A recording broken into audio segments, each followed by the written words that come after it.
Volando en la noche, las tripulaciones aéreas británicas y de la Commonwealth, participando en la campaña de bombardeo nocturno contra la Alemania nazi, vivían una pesadilla despierta de oscuridad, ansiedad, confusión, agotamiento, aburrimiento y terror. A principios de la guerra, la Real Fuerza Aérea Británica aprendió que su pensamiento prebélico de confiar en el rendimiento de los bombarderos y sus armas defensivas para la protección era lamentablemente, ¿sabes? Parece prácticamente nuevo incluso con el uso diario.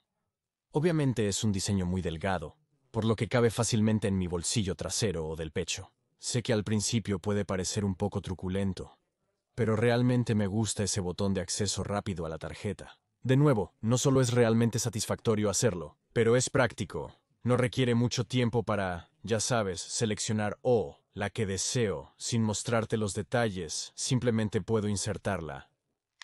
Volver a ponerla. Nunca lo hago al revés. Normalmente lo hago así. Mira ahí. Entonces, si te interesa la billetera extra, puedes seguir el enlace en la descripción y usar el código Brandon F. Y básicamente desde ahora hasta el final de su venta del Día del Padre, puedes obtener hasta un 35% de descuento en tu pedido. Gracias a Exter por patrocinar este video. Comencemos. Todo mal en el mundo tiene una explicación. Los cómo y por qué ciertas cosas sucedieron de la manera en que lo hicieron. Y explorar esas explicaciones es eminentemente importante para entenderlas, y es una parte significativa del valor de la erudición histórica para el mundo moderno. Reconocer cosas como nuestra humanidad común con individuos que realizan actos malvados, o la lógica que siguieron, aunque pueda ser defectuosa, la lógica de ciertos eventos inmorales o instituciones inmorales. Todo eso es una parte necesaria de ese entendimiento. Pero puede ser muy fácil en la búsqueda de esa explicación caer en patrones de justificación. Y esto es algo de lo que he hablado en profundidad en un video anterior.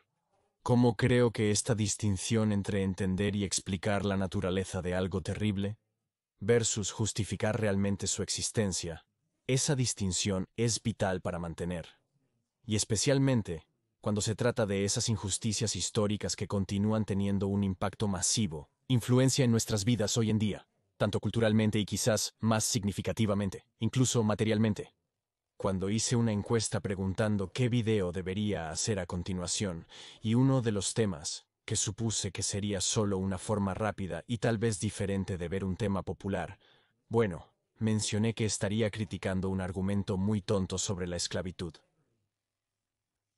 Honestamente, me decepcionaron bastante algunos de los comentarios que recibí en respuesta a ese poema.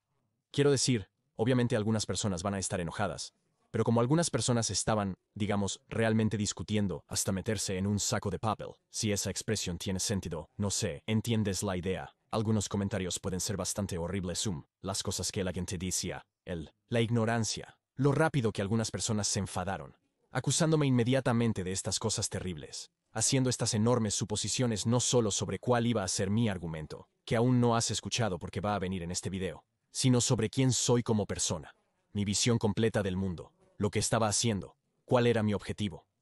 Fue como presenciar en tiempo real el efecto de descomposición de esta obsesión por las tonterías de la guerra cultural que tantas personas parecen tener. Y aún al margen del hecho de que este tema ganó la encuesta por un margen bastante decente, diría, me convenció de que definitivamente debería hacer este video, no solo para ayudar a limpiar la base de suscriptores de simpatizantes de C.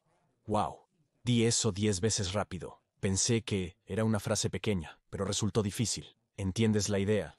No necesariamente quiero estar asociado con ese tipo de revisión o mirada muy limpia de la historia. No quiero ser el youtuber que no mira las preguntas serias y el importantes grandes problemas porque no son tan populares. Pero tristemente también, porque precisamente discutiré en este video argumentos que inicialmente consideraba triviales, pero que podrían resultar interesantes. Aparentemente esos argumentos aún están ahí fuera, con suficiente fuerza. Vi un poco de eso, algunos ejemplos de ello, y no necesariamente esperaba ver ejemplos tan claros de lo que iba a estar burlándome dentro de mi propia audiencia. No tengo ninguna pretensión de que este video vaya a transformar vidas. Si un espectador ha caído víctima del pozo degenerativo del neoconfederacionismo, entonces estoy seguro de que ya han pausado este video y están en medio de expulsar toda la bilis que pueden reunir. Ya he visto algo de eso. Más bien, para aquellos espectadores más académicos, para quienes el concepto de que la esclavitud es mala, no les hace querer responder inmediatamente con contrariedad.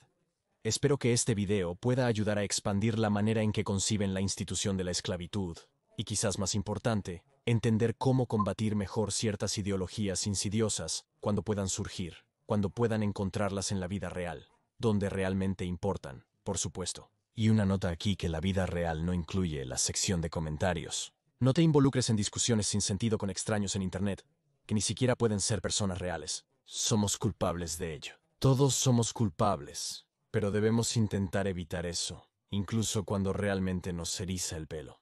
Disfruta el video y dale like, comenta algo positivo. Siempre lo disfruto. Ahora, disfruta tu día. Bueno, sal afuera. Está muy caliente. El verano golpea fuerte. No sé, solo actúa positivamente. Está bien. Preparación más que suficiente. Mucho bla bla. Veo los comentarios. Comencemos con casi lo más único. Ridículamente estúpido y mal pensado, directamente. Argumentos sobre la esclavitud en América del Norte que creo que ha existido, o al menos está ahí. Que la dignidad y el trato de las personas esclavizadas se vieron afectados de manera significativamente positiva en virtud de ser una mercancía valiosa. Básicamente, es el viejo. No lastimarías tus propias herramientas, ¿cierto? Argumento. Como si estas personas nunca hubieran visto a alguien tirar un martillo al suelo después de golpearse el pulgar o algo así. Abuso de herramientas. Lo que creo que hace tan insidioso a este argumento es que aborda la pregunta desde la perspectiva del dueño de esclavos, no del esclavo. No intenta discutir la filosofía moral o cualquier tipo de principios fundamentales detrás de la institución. Es más realista que eso. Es la respuesta natural por parte del esclavista que dice, bueno, está bien, sí, seguro, tal vez teóricamente esté mal. Pero quiero decir, seamos honestos aquí, en términos reales. Realmente no es tan malo, e incluso puede ser mejor entonces. Y luego puedes tener el desvanecimiento, procediendo a enumerar una serie de qué pasaría si, sobre los tratamientos en las vidas de los pobres urbanos industriales, ¿verdad? Porque seguramente en algún nivel, ¿no es correcto?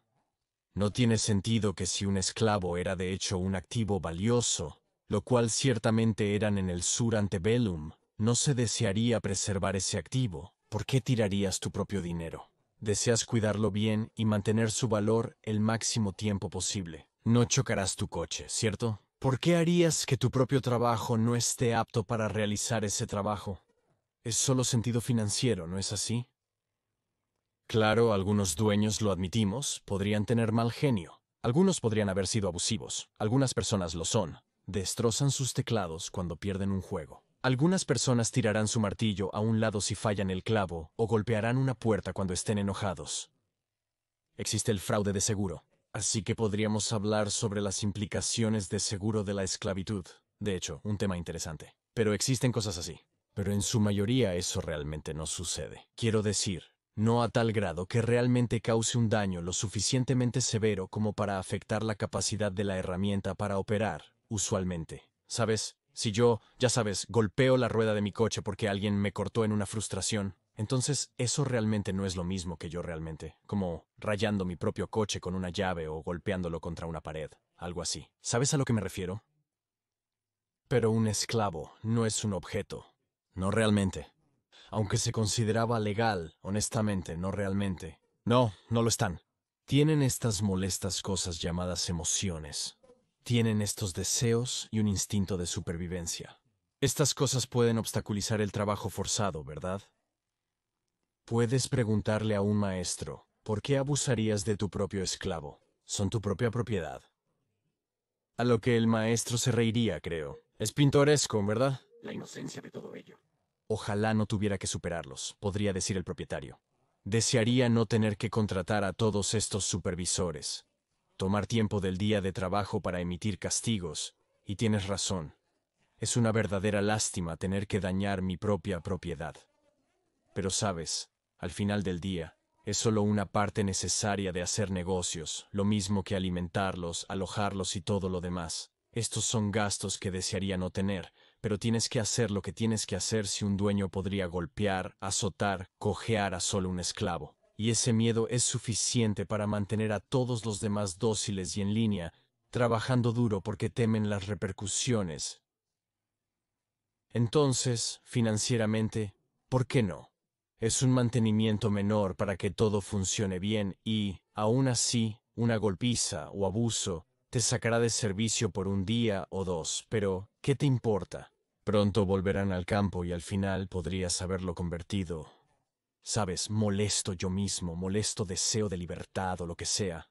Podrías haberlo convertido en un deseo abrumador de seguridad. Y podrías haber hecho un trabajador dócil allí. Estás manteniendo a todos los demás en línea y estás solucionando el problema en el uno. Es como mantenimiento percusivo, ¿verdad? Eso es algo. Es un término que la gente usa, como era. Este era un mundo en el que la violencia era común. ¿Cómo mantienes la disciplina en un aula?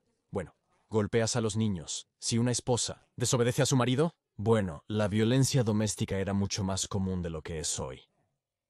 Posiblemente lo peor que un ejército puede hacer, por ejemplo, a sus propios soldados y marineros, es volverlos inaptos para el servicio, golpearlos, colgarlos, dispararles, y, sin embargo, para mantener la disciplina, prevenir que toda la fuerza se amotine, a veces tienes que azotarlos.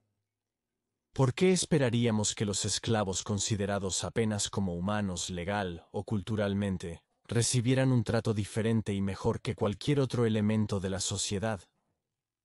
Pero esa también es una línea de pensamiento peligrosa, porque parecería implicar que los esclavos, bueno, sí, quiero decir, las condiciones son malas, pero todos la pasaban mal. Ellos no la pasaban particularmente mal, al compararse con otros aspectos sociales.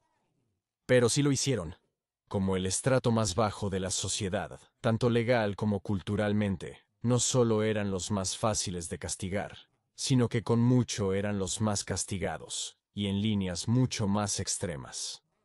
Al fin y al cabo, solían ser los que más trabajaban, obtenían menos, y siempre existía el temor a fugitivos o, peor aún, a una rebelión de esclavos. El lobo sostenido por sus orejas, y todo esto es para no mencionar cuántas ideas raciales de la época que no pueden ser descontadas.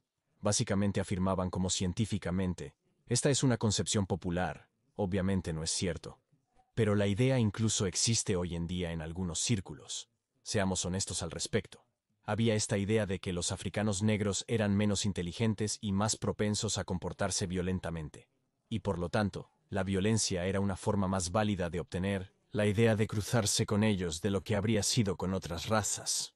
Quizás puedes hablarle a un esclavo blanco. Oh, pero con los negros, oh, no puedes hacer eso. Estas eran las ideas populares de la época.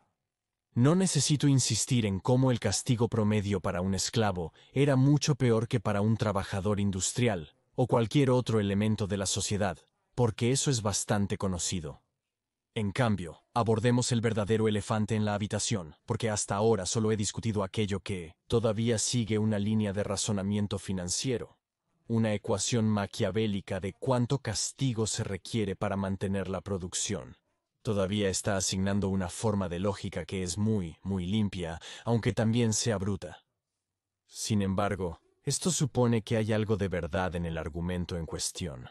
Dice que tiene sentido abordarlo desde la perspectiva financiera. Sentido solo discrepa en cuál es la metodología para lo que es más viable financieramente, si el amor o el miedo.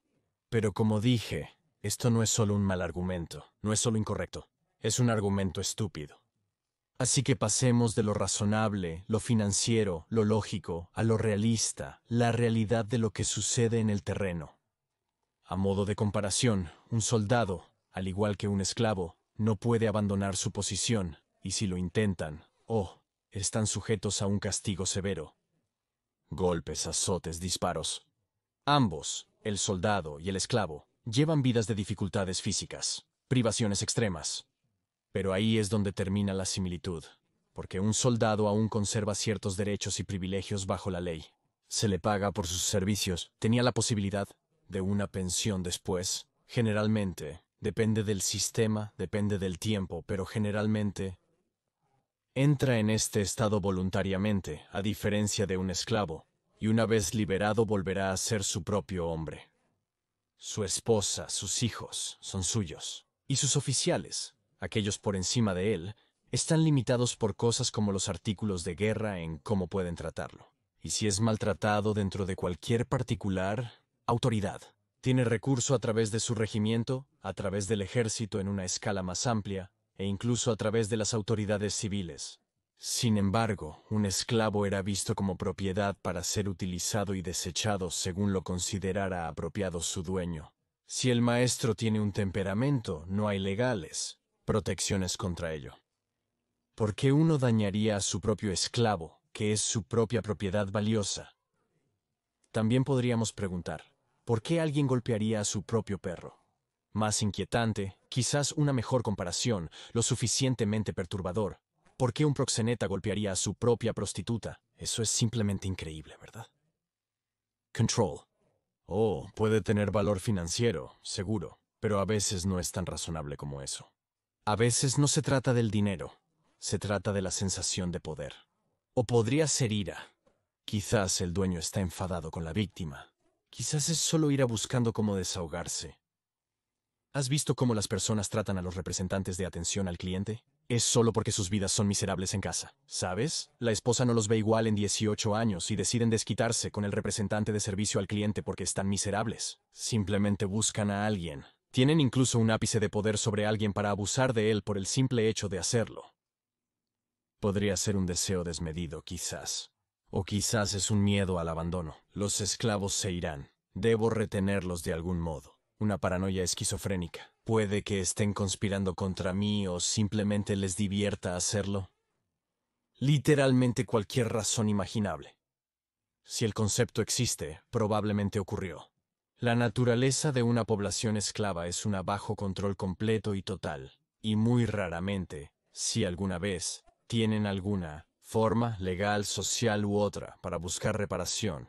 Y finalmente, ese es uno de los factores más importantes en juego aquí, que incluso si el 99% de los dueños de esclavos fueran absolutamente amables con su propiedad, ya sea por razones personales o financieras, entonces, finalmente ese 1% aún va a existir y se les permitirá bajo un sistema legal, en el que las víctimas son nuevamente tratadas como propiedad y ninguna cantidad de discusiones sobre lo que tiene sentido financiero o cómo algunos dueños de esclavos trataron, incluso la mayoría trataba a sus esclavos más amablemente, puede cambiar el hecho de que la estructura de una sociedad esclavista en sí misma permite y en muchos casos incluso fomenta activamente el abuso. No se trata de que solo haya unas pocas manzanas podridas entre los propietarios. No es cuestión de corrupción o un sistema roto. El abuso en sí está codificado por la ley. Y de esa manera, incluso si la mayoría de los dueños de esclavos estaban totalmente bien con sus esclavos, bueno, en última instancia, eso no importa. La institución en sí, por su propia naturaleza, si está funcionando como se pretende, ese es el problema. Ahí es donde reside el mal supremo. Y ya que estamos en el tema, hablemos de los llamados buenos esclavistas. Hablemos de las personas amables y todo aquel que trataba a las personas como familia. Los ejemplos con los que nos bombardean de la pequeña granja familiar con solo 1 o 2 esclavos que son, entre comillas, tratados como miembros de la familia. ¿Sabes? Son solo miembros de la familia que, si las cosas se ponen difíciles y la familia está a punto de perder la granja, bueno, podrían ser vendidos legalmente para pagar cualquier deuda. Miembros de la familia, miembros de una familia que, sí quiero decir, técnicamente al final, no tenían otra opción que quedarse y seguir siendo miembros de la familia, a menos que fueran perseguidos por un cazador de esclavos y devueltos a la fuerza, miembros de la familia Kisielos. Ya sabes, hicieron algún trabajo en el pueblo local o algo así. Bueno, en realidad no tienen un derecho legal a ninguno de sus salarios que ganaron. Si obtienen algo, es puramente por el capricho de sus dueños. Un hombre, por ejemplo, puede amar a su perro, puede mimar a su perro. Lo considera un miembro de la familia. Todos somos parte de la dulce manada del perro. Pero todos sabemos, todos entendemos la diferencia entre un niño, un padre, un cónyuge y el perro de la familia. Y luego, por supuesto, está el verdadero golpe. Lo que tantas personas parecen olvidar cuando discuten, por ejemplo, ciertos padres fundadores en particular, que es que un esclavo, como objeto de propiedad, es literalmente incapaz de consentir en cualquier aspecto, ya sabes, no solo sexual, sino en literalmente cualquier cosa que le suceda al esclavo. No hay consentimiento. Solo sucede que sexualmente es el ejemplo más visceral, creo, por razones obvias. Ahora, para ser justos, a veces el esclavo puede pensar que está consintiendo, pero si ellos mismos creen que pueden consentir, si están dispuestos a algo, finalmente eso es completamente irrelevante porque están en un estado de absoluta esclavitud sin autonomía sobre su propia persona. Cuando se trata, de nuevo, de relaciones sexuales, incluso el esclavo más dispuesto, aunque estaría dispuesto a apostar que no muchos de ellos, si acaso alguno, realmente lo eran, es por todas las definiciones, excepto, por supuesto, la de la distorsionada sociedad esclavista en sí misma. Una víctima de violación y el dueño siempre es definitivamente un violador. No son más capaces de consentir una relación sexual con su dueño, o realmente cualquier miembro de la clase propietaria que un niño con su maestro. Quizás el niño inicialmente se emociona pensando, oh chicos, seré muy popular ahora. Desafortunadamente vemos a muchas personas discutir sobre esto. Las noticias todavía son ideas distorsionadas sobre cómo tratamos a las víctimas de violación infantil en muchos sentidos. Eso es todo el desvarío manteniéndonos en el tema. Aquí, no importa si el niño piensa que está todo a favor, va a interferir con ellos. De ciertas maneras, hay razones por las que consideramos que no son capaces de dar su consentimiento. Un esclavo es aún menos, porque al final del día, si el esclavo comparte la historia, la ley ni siquiera parpadearía. No hay buen estado de esclavitud, simplemente hay grados de maldad para ello. Ahora, también, no me malinterpreten. Es importante, muy importante, entender esos grados, estudiar la dinámica social entre el esclavo, el esclavizador y el esclavizado en una variedad de diferentes entornos. Es importante diferenciar entre las grandes plantaciones y las pequeñas granjas familiares, y las diferencias entre aquellos propietarios que vivían con sus esclavos más o menos cordialmente, como si fueran familia y todo, incluso si está distorsionado. Es importante entender cómo eso es diferente de la escala más grande donde los esclavos son meros muebles, herramientas para ser utilizados, y esa es una distinción muy importante que hacer, así como es importante entender la filosofía de aquellos que estaban a favor de la esclavitud y cómo justifican la institución, ya sea por razones de religión, común por razones económicas y de bienestar social, argumentando que están mejor aquí que en otro lugar. Aún hoy la gente hace ese tipo de cosas. Es muy importante entender cómo funcionan esos argumentos. Pero al final del día, esas explicaciones que son tan importantes nunca deben filtrarse en el reino de justificación, porque allí yace la verdadera podredumbre de la sociedad civilizada. Ahora, también les agradezco mucho por ver, y espero que este video pueda ayudar a proporcionar a algunos de ustedes un nuevo enfoque sobre cómo piensan acerca de la cuestión de la esclavitud, y cómo las personas discuten sobre su papel en realmente cualquier sociedad. Pero hoy en día, al menos desde mi experiencia viviendo especialmente en el sur antebellum de Estados Unidos, por lo tanto, antes de todo, el qué pasa con de situaciones como la esclavitud en otros lugares. ¿Cómo sí lo hizo? Todo esto se aplica a cualquier situación en la que la esclavitud era un estado legal en todos los aspectos. Simplemente, el estadounidense en América, rodeado de otros estadounidenses, y la sección de comentarios estaba enfocada en la esclavitud estadounidense. Sí, hablaré del estadounidense. Situación. A pesar de lo que puedes pensar, soy estadounidense, así funciona. Espero mudarme pronto allí, pero, de todos modos, este video ni ninguno de mis trabajos serían posibles sin el firme apoyo de mis patrocinadores, cuyos nombres ves ahora. Y si estás interesado en mi trabajo, si te gustaría verlo continuar, a pesar de la controversia de temas como este, entonces podrías considerar unirte a su número por tan poco como $1 mensual, que además te dará ciertos beneficios pequeños. O alternativamente, otra excelente manera de apoyarme es que puedes ver el contenido temprano viéndolo en Recast TV. Es la gran alternativa a YouTube con menos anuncios, sin mensajes patrocinados. Y aún puedes encontrarlo y puedes verlo allí sin cargo, solo viendo uno, y puedes encontrar un enlace para eso también en la descripción a continuación. Hasta la próxima vez, mi querido espectador. Soy y espero seguir siendo tu más humilde y obediente de los sirvientes.